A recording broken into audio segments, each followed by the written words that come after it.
नमस्कार साथियों, स्वागत है आप सभी का आपकी अपनी पाठशाला पर। मैं हूं अंकित अवस्थी और चर्चा है भारत की बांग्लादेश के साथ ऑयल डिप्लोमेसी की।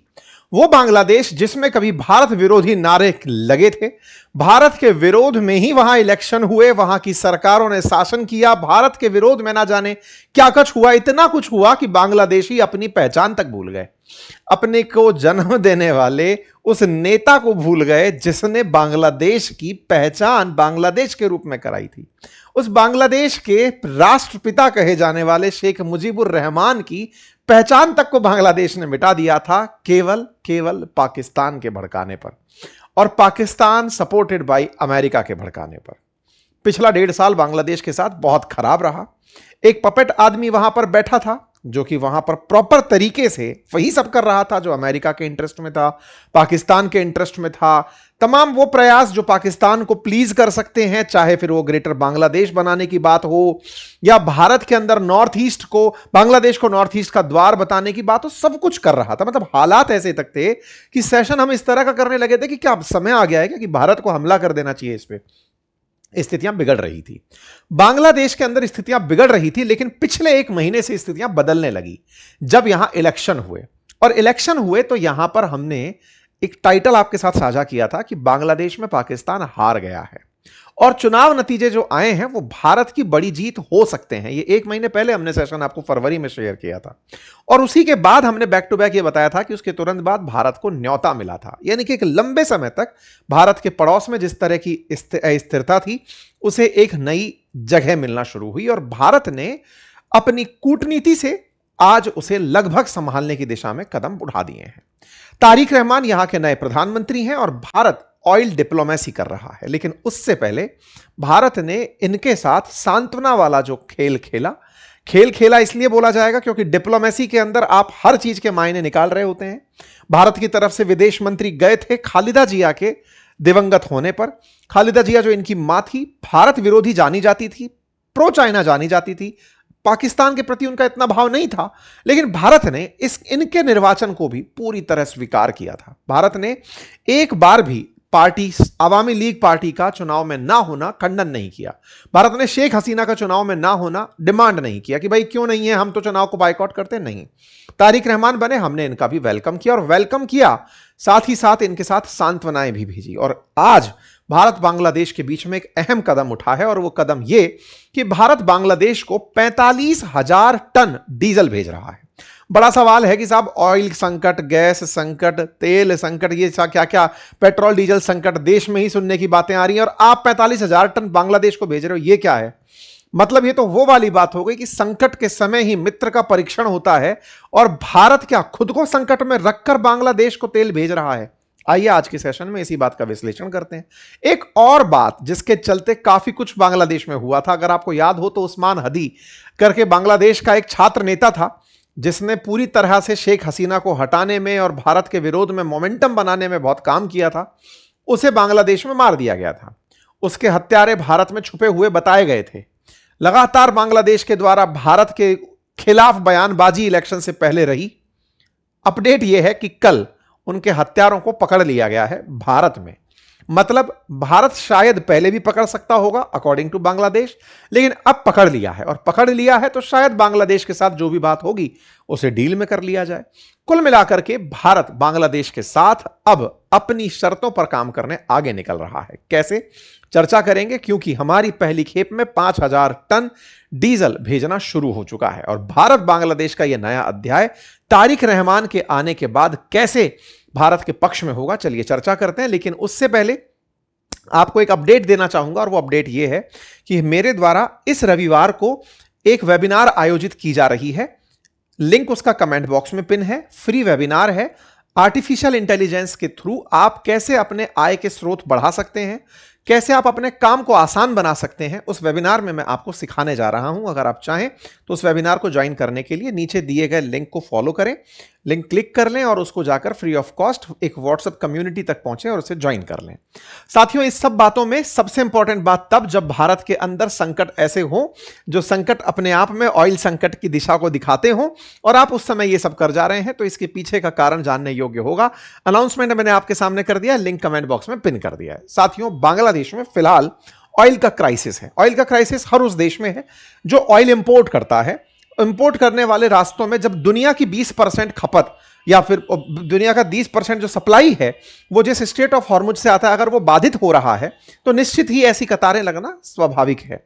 और ऐसी स्थिति बांग्लादेश में देखी जाना शुरू हो चुकी है। तस्वीरें बांग्लादेश की हैं और बांग्लादेश की जो स्थिति है उसे अखबारों ने इस तरह कवर किया कि यहां पर चूंकि जरूरत का 95% इंपोर्ट पर निर्भर करता है, तो ऐसे में इनको यूनिवर्सिटीज बंद करनी पड़ी, ऑयल की सप्लाई लिमिट करनी पड़ी, बतानी पड़ी। इसी बीच में इन्होंने भारत से संपर्क किया और दुहाई दी कि सर, आपके साथ हमारा एक एग्रीमेंट था। शेख हसीना के टाइम पर भारत और बांग्लादेश के बीच में 1,80,000 टन सालाना ऑयल सप्लाई करने का एक एग्रीमेंट हुआ था। सर, पिछले साल जब सरकार के अंदर मोहम्मद यूनुस बैठे हुए थे, उनके द्वारा जिस तरह भारत विरोधी बयान दिए जा रहे थे, भारत ने वो एग्रीमेंट तोड़ दिया था। लेकिन सर, अब फिर से रिश्ते बहाल किए जा सकते हैं, तो कृपया फिर से बहाल करें।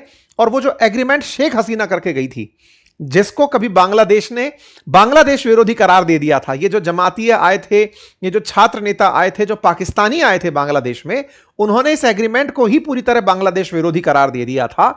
तारिक रहमान ने आकर के सबसे पहले इस बात पर जोर दिया कि अगर आप उस एग्रीमेंट को रिवाइव कर दें तो हमारे लिए ऑयल संकट दूर हो जाएगा। और भारत ने इस मौके को सामने वाले की जरूरत को ध्यान में रखते हुए फुलफिल करने का प्लान किया। जो चीज सस्पेंडेड थी उसे चालू कर दिया। इसी के चलते भारत 45,000 टन अपना ऑयल सप्लाई इन्हें कर रहा है। टेक्निकली 1,80,000 एक साल में होना है, उसमें से 90,000 पिछले इन 6 महीनों में होना है और उन 6 महीने में से 45,000 का काम शुरू हो चुका है। कहां से जाएगा? तो साहब, पाइपलाइन के माध्यम से भारत बांग्लादेश को डीजल सप्लाई करने जा रहा है। अब ये पाइपलाइन कहां से कहां जाएगी, इसकी चर्चा करते हैं। कुल 1,80,000 टन भारत से ऑयल सप्लाई होना है, बांग्लादेश को होना है। इसका अपडेट बांग्लादेश के द्वारा, जो वहां की बांग्लादेश कॉरपोरेशन है उसके द्वारा, पेट्रोलियम कॉरपोरेशन के द्वारा दिया गया है। ठीक है साहब, तो यह भारत के लिए और बांग्लादेश के लिए फिर से रिश्तों को रिवाइव करने में, और ऐसे समय पर जब बांग्लादेश में ऑयल संकट है, यह एक बड़ी खबर बनकर आता है। साथियों, असल में भारत के अंदर नोवाखाली रिफाइनरी है। ये जो भारत के अंदर नोवाखाली नामक रिफाइनरी है, जो सिलीगुड़ी के पास स्थित है, यहां से हम बांग्लादेश के दिनाजपुर में पार्वतीपुर रेल हेड डिपो तक एक पाइपलाइन के माध्यम से तेल भेजने का 2023 में एग्रीमेंट किए थे, जब शेख हसीना प्रधानमंत्री हुआ करती थी। शेख हसीना बांग्लादेश के अंदर या पाकिस्तान के द्वारा यह प्रमोट की गई कि ये प्रो इंडिया है, लेकिन वो प्रो बांग्लादेश थी। वो बहुत से काम बांग्लादेश के लिए भारत से करवाती थी। जैसे जब चूंकि 95% ऑयल इंपोर्ट होता है, तो उन्होंने भारत की नोवाखाली रिफाइनरी, जो भारत खुद इंपोर्ट पर डिपेंड करता है, उन्होंने इस रिफाइनरी से कहा कि आप सर ये रिफाइनरी का तेल हमें भिजवा दीजिए, ताकि साथ साथ हमारा काम भी चलता रहे। और उन्होंने इस काम को परमानेंट बनाए रखने के लिए, पहले हम ऑयल के वैगन भेजा करते थे, पटरियों के थ्रू जाता था, उन्होंने इस काम को पाइप के थ्रू करवाया कि साहब आप इसको इस तरह से भिजवा दीजिए। एक प्रॉपर 131.57 किलोमीटर की पाइपलाइन डली, जिसमें भारत के अंदर 5 किलोमीटर ही डली थी और बांग्लादेश में 126.57 किलोमीटर की पाइपलाइन के थ्रू डीजल सप्लाई होने की बात की गई थी। ठीक है, ये पूरी की पूरी जो क्षमता थी, ये बांग्लादेश के लिए भारत की तरफ से मदद थी। भारत इसके बदले पैसे कमाता था, भाई भारत को तेल बेचना था। लेकिन भारत को तेल बेचना जरूरत नहीं है, भारत खुद इंपोर्टर है, तो हम इंपोर्ट करके इनको बेच पाते हैं। इसके पीछे का कारण यह है कि हम Bharat already straight of Hormuz के बहुत नजदीक है, हम अपनी उधर की जरूरतों को उधर से पूरा कर ले रहे हैं। बांग्लादेश को अगर तेल परचेज करना है तो उसे पूरा इंडियन ओशियन घूम करके फिर अपने यहां ट्रक टेम्पर मंगाने होंगे। अगर बांग्लादेश को तेल चाहिए तो स्ट्रेट ऑफ हॉर्मुज से आने वाला तेल बहुत लंबे समय में आके पहुंचेगा, जरूरतों की पूर्ति लेट होगी। तो भारत ने यह कहा कि हम चूंकि स्ट्रेट ऑफ हॉर्मुज से तेल मंगाकर अपनी आवश्यकताओं की पूर्ति करते हैं, आपके लिए हम तेल हमारी जो आसाम के अंदर रिफाइनरीज हैं वहां से सप्लाई कर देते हैं। और वहां से हमने इनको सप्लाई करना शुरू किया। ये उन दिनों की तस्वीरें हैं जब पहली बार एग्रीमेंट 18 में हुआ, 23 में जब ये चालू हुआ, उस समय भारत बांग्लादेश फ्रेंडशिप पाइपलाइन इसको नाम दिया गया। और भारत ने यह काम बांग्लादेश के हित में किया था और बांग्लादेश की सरकार ने उस समय इसे काफी सराहना की थी। लेकिन सरकारें बदली, या फिर कहिए कि जब शेख हसीना भारत आई तो इस पाइपलाइन को ही भारत विरोधी बता दिया गया, तो भारत ने सप्लाई को रोक दिया था। लेकिन जब से तारिक रहमान आए हैं तो उन्होंने आते ही इस पाइपलाइन को चालू करवाया कि साहब पहले तो वो ऑयल भेजिए, ताकि हमारे यहां का संकट मिटे। संकट मिटने से होगा यह कि बांग्लादेश को असल में यह पता चलेगा कि भारत उनकी कितनी बड़ी जरूरत है, और तारिक रहमान के चलते यह काम अब अच्छे से हो पा रहा है। यही कारण है कि शेख हसीना की पार्टी के जो नेता हैं, जैसे कि मतलब जो आवामी लीग के जो नेता हैं, अब वो कह रहे हैं कि हां जी, पहले आप ही लोग थे जो भारत से तेल लेने को बांग्लादेश विरोधी करार देते थे, और आज आप लोग ही खुद से तेल लेना शुरू कर दिए। इसका मैसेज क्या है? मतलब आवामी लीग के लोग अब मैसेज कर पा रहे हैं। इसका मतलब यह है कि आवामी लीग अब धीरे धीरे रिवाइव होने लगेगी। बीएनपी जब बांग्लादेश में सत्ता कर रही है तो उसके अपोजिशन में आवामी लीग अभी नहीं तो 5 साल बाद, 10 साल बाद फिर से पार्टी के रूप में बचकर वापस आएगी। लेकिन अगर जमातिये आ गए होते, या फिर ये जो छात्र नेता थे जो प्रोपोगेटेड थे या प्रमोटेड थे, अगर इन लोगों का राज रहा होता तो ये लोग भारत के विरोध में हर वो संभव प्रयास करते जो देश की स्थिरता के लिए बड़ा हानिकारक होता। फिलहाल के लिए ये दोस्ती जो दोबारा से बहाल हो रही है, जिसे पहले सही बताया जाता था, अब फिर से उसी ट्रस्ट को दोबारा गेन किया जा रहा है, यह खबर अब बनने लगी। हालांकि इस बात का भारत में काफी विरोध भी है। काफी लोगों का कहना है कि बांग्लादेश में जो माहौल रहा, जिस तरह से मोहम्मद यूनुस के समय पर स्थितियां रही, उसके बावजूद भी आप कैसे दे सकते हैं? तो भाई साहब, बात यह है कि भारत मोहम्मद यूनुस से पहले भी शेख हसीना के समय पर बहुत मदद करता था। ये तो बीच में पाकिस्तान एंट्री मार गया था।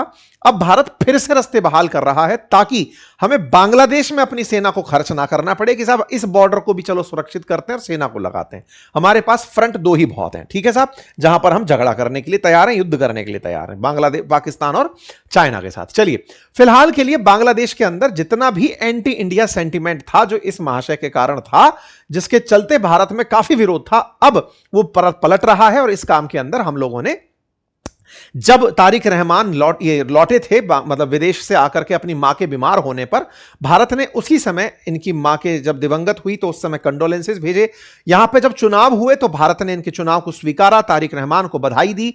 भारत की तरफ से मतलब हमारी तरफ से डिप्लोमेसी के रूप में भारत के जो स्पीकर हैं वो तारिक रहमान से मिलने बांग्लादेश गए, और ये एक तरह से भारत के द्वारा बांग्लादेश के साथ फिर से रिश्तों की बहाली का काम था, जो इंटरनेशनली कवर इस तरह से किया गया कि इंडिया बांग्लादेश फिर से अपने टाइज स्थापित कर रहे हैं। और उसी क्रम में यह ऑयल पाइपलाइन एक बड़ा कदम मानी जा रही है। अब बात करें उस्मान हदी की, तो उस्मान हदी वो व्यक्ति जिसने बांग्लादेश के अंदर जितनी भी हरकतें की थी जो भारत विरोधी थी, उसके चलते किसी सरफिरे ने इनको मार दिया।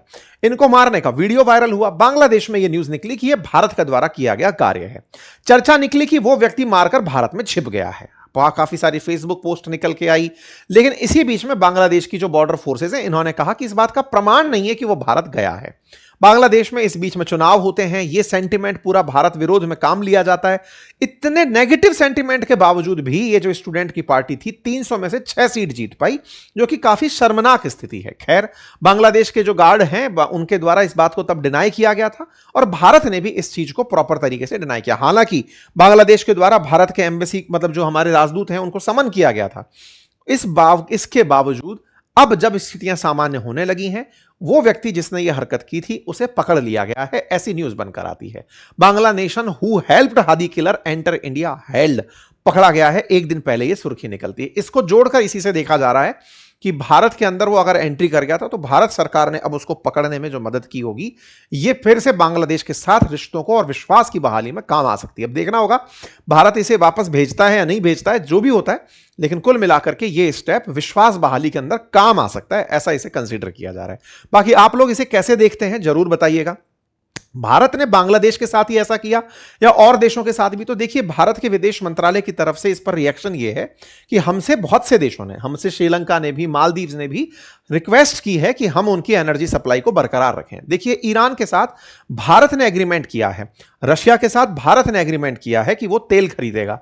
इन लोगों के एग्रीमेंट होना, इनका एक्सेस होना बहुत मुश्किल काम होता है।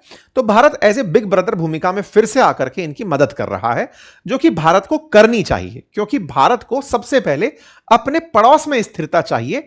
यह बात अति आवश्यक है। अमेरिका आज सुरक्षित है क्योंकि उसके पड़ोस में झगड़े नहीं है। अब उसने कनाडा और मेक्सिको के दुश्मन बना लिया है, वो उसकी सबसे बड़ी भूल में कंसीडर होगा। यह बात हम लोगों ने जब पॉडकास्ट किया था ना, अभी विश्व गुरु के नाम पर पॉडकास्ट किया था हमने रघुराम राजन जी के साथ, तब उस डिस्कशन में निकल कर भी आई थी, और उसमें यही कहा गया था कि भारत को पहले अपने क्षेत्र के आसपास के जो देश है ना, उनके साथ स्थिरता बरकरार रखनी चाहिए। तो ये एक अच्छे कदम के रूप में डिप्लोमेसी निकल कर आ रही है। आप चाहें तो इस ऑडियो को सुन भी सकते हैं, हमने अपने सेशन के अंदर ये डिस्कस की थी। अंकित इंस्पायर इंडिया पर हमारा ये पॉडकास्ट है, ठीक है। तो कुल मिलाकर के भारत अगर अपने आप पड़ोसी मित्र राष्ट्रों के साथ फिर से रिश्ते बहाल करके स्थिरता के साथ आगे बढ़ता है तो एक इकोनॉमिक स्टेबिलिटी आएगी और दुश्मनों में डर बैठेगा।